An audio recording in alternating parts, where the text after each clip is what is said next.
দেশনেত্রী বেগম খালেদা জিয়ার রোগ মুক্তি কামনায় এবং আশু তার সুস্থতা কামনায় যে মিলাদ এবং দোয়া মাহফিলে উপস্থিত আজকের এই আয়োজনে সভাপতিত্ব করেছেন শ্রমিক দলের গাজীপুর সদর উপজেলা শ্রমিক দলের শ্রমিক নেতা সংগ্রামী শ্রমিক নেতা লাভলু ভাই, উপস্থিত আছেন কৃতি সন্তান গাজীপুর সদর উপজেলা বিএনপির ছাত্র বিষয়ক সম্পাদক আতিকুল ভাই আমাদের বড় ভাই, এবং পূর্বে দুইজন বক্তা উপস্থাপক এবং বক্তা সকলের নাম রয়েছে, নাম বলে বিলম্বিত করতে চাই না, সকলকে চিনি ইনশাল্লাহ।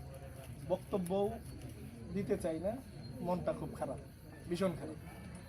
কারণ এই দীর্ঘ 70 বছরে ফ্যাসিবাদ আন্দোলনে এবং স্বৈরাচার বিরোধী এর পূর্বে স্বৈরাচার বিরোধী আন্দোলনে এই দেশের সবচাইতে গ্রহণযোগ্য মানুষ, সবচাইতে যিনি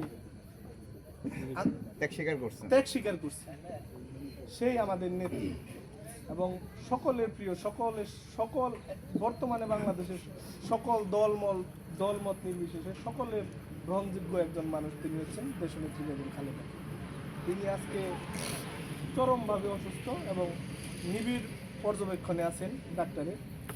আসলে এই মুহূর্তে আমাদের সকলেরই মন খুব খারাপ এবং সারা বাংলাদেশের সকল কর্মসূচি স্থগিত, শুধুমাত্র তার জন্য দোয়া এবং তার জন্য সুস্থতা কামনায় মুরব্বী যারা আছেন সকলেই তার জন্য দোয়া করি। আমি শুধুমাত্র দু একটি কথা বলবো, বক্তব্য এরকমভাবে দিতেও পারি না এবং দিবও না।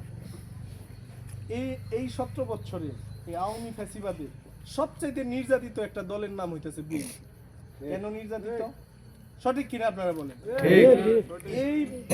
এই 17 বছরে বিএনপির কমপক্ষে 60 লক্ষ মানুষের নামে মামলা, আমার নামে একাধিক মামলা, এই মঞ্চে যারা দেখতেছেন সকলের নামে মামলা। আমরা কেউ এই 17 বছরে খুব কম সময় আমরা বাড়িতে থাকতে পারছি, আমাদের নামে মামলা। কেউ হয়তো বা গুম হয়েছে, কেউ খুন হয়েছে, নির্যাতনের শিকার হয়েছে।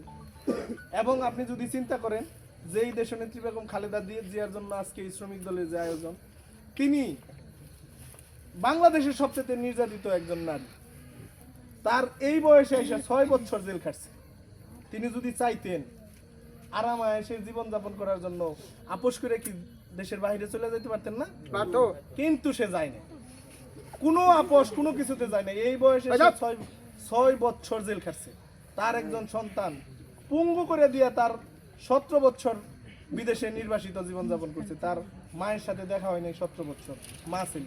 তার আরেকজন সন্তান এই দেশে নির্যাতনের কারণে অকাল মৃত্যু হয়েছে, মুরব্বী বলল অকাল মৃত্যু হয়েছে। তার দল করতে যায় তার সিনিয়র নেতৃবৃন্দ থেকে শুরু করে একদম ওয়ার্ড লেভেল পর্যন্ত এমন কোনো ঘর নাই, বাড়ি নাই পুলিশের এবং দলীয় আওয়ামী লীগের নির্যাতনের শিকার হয়নি।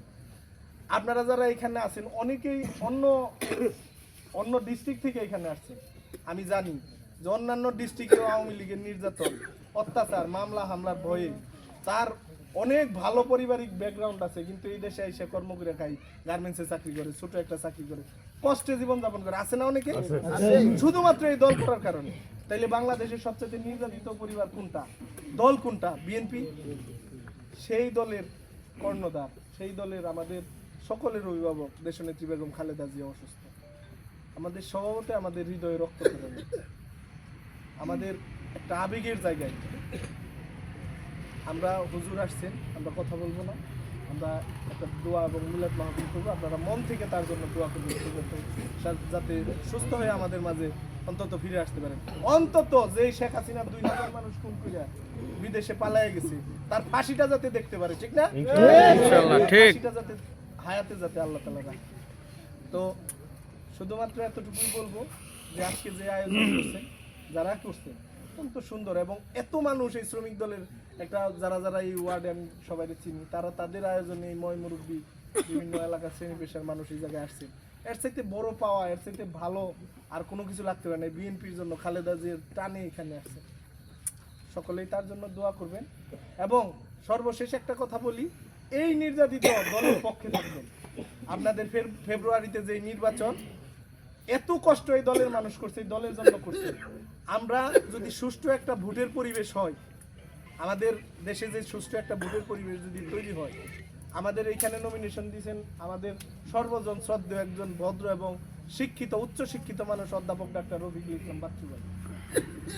অধ্যাপক ডাক্তার রফিকুল ইসলাম বাচ্চু ভাই অলরেডি সকল শ্রেণী পেশার মানুষ তাকে চিনে। আমরা নির্যাতিত দলের পক্ষ থেকে আপনাদের কাছে বিনীত অনুরোধ, যদি দেশে একটা সুষ্ঠু পরিবেশ, নির্বাচনের একটা পরিবেশ থাকে, আপনারা এই নির্যাতিত দলের পক্ষে, নির্যাতিত মানুষের পক্ষে একটা রায় দিবেন তো সবাই ইনশাআল্লাহ। সবাই ধানের শীষে একটা ভোট দিবেন, এই প্রত্যাশা করে, এই দোয়া, এই আপনাদের কাছে কামনা করি আমি আমার সংক্ষিপ্ত বক্তব্য শেষ করছি। সবাইকে ধন্যবাদ। আসসালামু আলাইকুম।